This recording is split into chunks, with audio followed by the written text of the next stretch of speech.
আফ্রিকার দক্ষিণে ছোট্ট একটি রাষ্ট্র সোয়াজিল্যান্ড, যার বর্তমান নাম এসওয়াতিনি।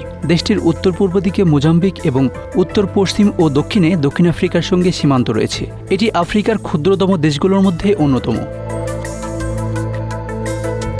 পাহাড়, বন আর সাংস্কৃতিক ঐতিহ্য মোড়া এই দেশটিতে প্রতি বছর অনুষ্ঠিত হয় এক ব্যতিক্রমী উৎসব, যার নাম রিড ড্যান্স বা স্থানীয় ভাষায় উমহলাঙ্গা।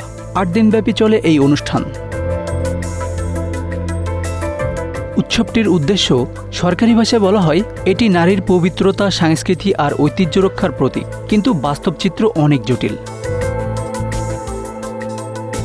প্রতি বছর আগস্ট বা সেপ্টেম্বর মাসে হাজার হাজার কিশোরী বয়স 14 থেকে 22 বছরের মধ্যে দেশজুড়ে নানা এলাকা থেকে হেঁটে আসেন এই রাজকীয় গ্রাউন্ডে। কেউ আসে স্কুল থেকে, কেউ পাহাড়ি গ্রাম থেকে। সবাই আসে মাথায় লম্বা লম্বা রিড বা লম্বা কঞ্চি নিয়ে। এই রিড বা কঞ্চি উপহার দেওয়া হয় রানীমাকে, যিনি দেশটির মাতৃতান্ত্রিক সাংস্কৃতিক ধারার প্রতীক।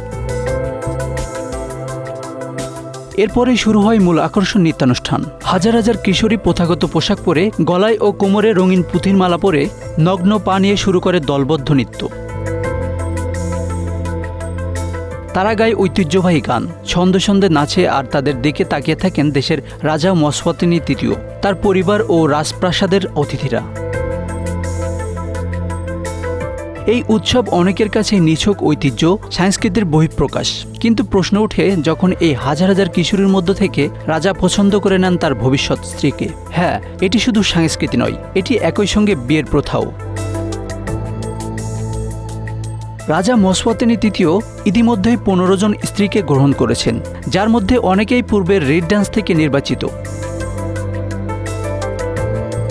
অনেক আন্তর্জাতিক মানবাধিকার সংগঠন এই উৎসবকে বলে থাকেন নারীকে প্রদর্শন করার আধুনিক রূপ। তারা বলেন, এখানে নারীর স্বাধীনতা নেই, সম্মতির গুরুত্ব নেই।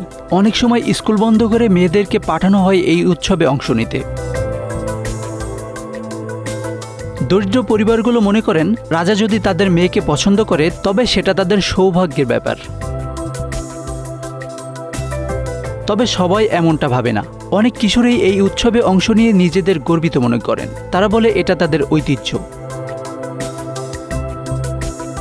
Ashanur Rahman Mithu, Bangla affairs, news desk.